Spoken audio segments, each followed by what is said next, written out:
اور ہمارے بندے ایوب کو یاد کرو جب انہوں نے اپنے رب کو پکارا اور کہا کہ شیطان نے مجھ کو ایذا اور تکلیف دے رکھی ہے. ہم نے کہا کہ زمین پر لات مارو، دیکھو یہ چشمہ نکل آیا، نہانے کو ٹھنڈا پانی اور پینے کو بھی. اور ہم نے ان کو اہل و عیال اور ان کے ساتھ اتنے ہی اور بخشے. یہ ہماری طرف سے رحمت اور عقل والوں کے لیے نصیحت تھی.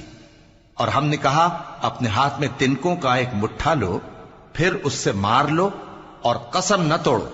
بے شک ہم نے ان کو ثابت قدم پایا، بہت خوب بندے تھے، بے شک وہ بہت رجوع کرنے والے تھے. اور ہمارے بندوں ابراہیم اور اسحاق اور یعقوب کو یاد کرو جو قوت والے اور صاحب نظر تھے. ہم نے ان کو ایک صفت خاص آخرت کے گھر کی یاد سے ممتاز کیا تھا، اور وہ ہمارے نزدیک منتخب اور خوبی والوں میں سے تھے.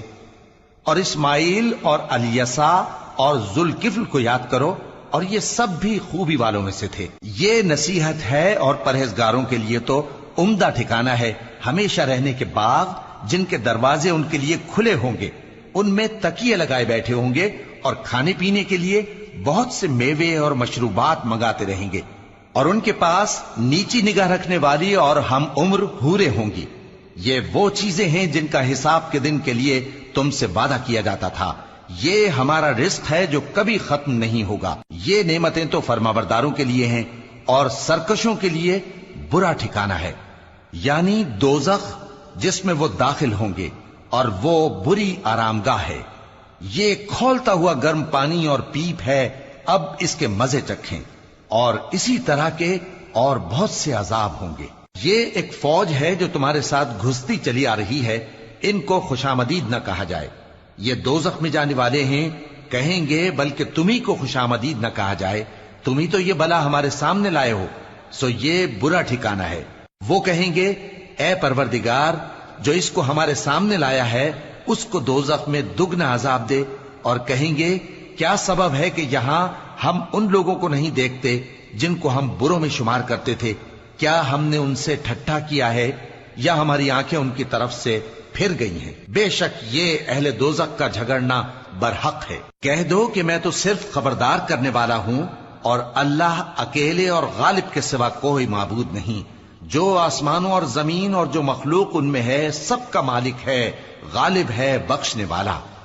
کہہ دو کہ یہ ایک بڑی ہولناک چیز کی خبر ہے جس کو تم دھیان میں نہیں لاتے. مجھ کو اوپر کی مجلس والوں کا جب وہ جھگڑتے تھے کچھ بھی علم نہ تھا. میری طرف تو یہی وحی کی جاتی ہے کہ میں کھلم کھلا خبردار کرنے والا ہوں.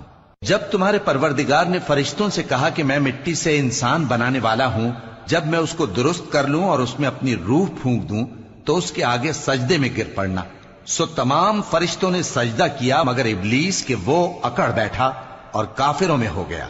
اللہ نے فرمایا کہ اے ابلیس، جس شخص کو میں نے اپنے ہاتھوں سے بنایا اس کے آگے سجدہ کرنے سے تجھے کس چیز نے منع کیا؟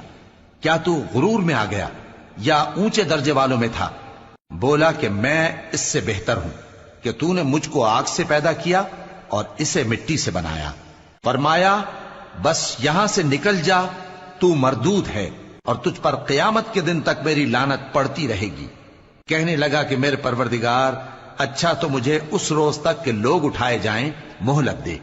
فرمایا کہ تجھ کو مہلت دی جاتی ہے اس روز تک جس کا وقت مقرر ہے. کہنے لگا کہ مجھے تیری عزت کی قسم میں ان سب کو بہکاتا رہوں گا سوائے ان کے جو تیرے چنے ہوئے بندے ہیں. فرمایا ٹھیک ہے، اور میں ٹھیک ہی کہتا ہوں کہ میں تجھ سے اور جو ان میں سے تیری پیروی کریں گے سب سے جہنم کو بھر دوں گا. اے پیغمبر کہہ دو کہ میں تم سے اس کا صلہ نہیں مانگتا اور نہ میں بناوٹ کرنے والوں میں ہوں.